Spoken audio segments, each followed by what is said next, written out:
Dia tinggal sendirian dan merasa kesepian. Dia sangat mendambakan adanya seorang anak yang bisa. Suatu sore, dia pergi ke hutan untuk mencari kayu. Di tengah jalan, Mbok Sarni bertemu dengan raksasa pemakan manusia. Ia gemetar ketakutan dan memohon raksasa untuk membiarkannya. Baiklah, aku akan melepas kalau kau bisa memberiku seorang anak untuk disantap. Gelegar suara raksasa tersebut. Tapi aku tidak punya anak, jawab Mbok Sarni dengan lirih. Kalau begitu, ambil biji mentimun ini. Aku titip untuk kau tanam. 15 tahun lagi aku akan kembali untuk memakannya, geram sang raksasa. Mbok Sarni pun pulang dan menanam biji itu di halaman rumahnya. Setelah 2 minggu, mentimun itu tumbuh dan berbuah sangat lebat. Salah satu mentimun terlihat berukuran cukup besar. Mbok Sarni kemudian memetik dan membelahnya. Ternyata mentimun itu berisi seorang bayi yang cantik jelita. Bayi itu kemudian diberi nama Timun Mas.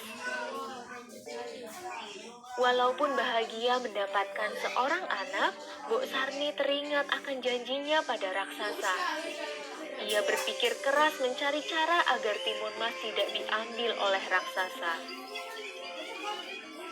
Setelah mendengar tentang adanya petapa sakti, ia segera menyuruh Timun Mas untuk pergi meminta pertolongan. Oleh sang petapa, Timun Mas diberi 4 buah bungkusan kecil untuk ditaburkan jika ia dikejar raksasa. Benar saja, ketika saatnya tiba, raksasa datang menagih janjinya. Mbok Sarni berusaha mengulur waktu agar Timun Mas bisa kabur. Menyadari hal itu, si raksasa murka dan segera mengejar Timun Mas. Pertama, Timun Mas melemparkan kantong yang berisi biji mentimun. Sungguh ajaib, timbul ladang mentimun yang lebat buahnya.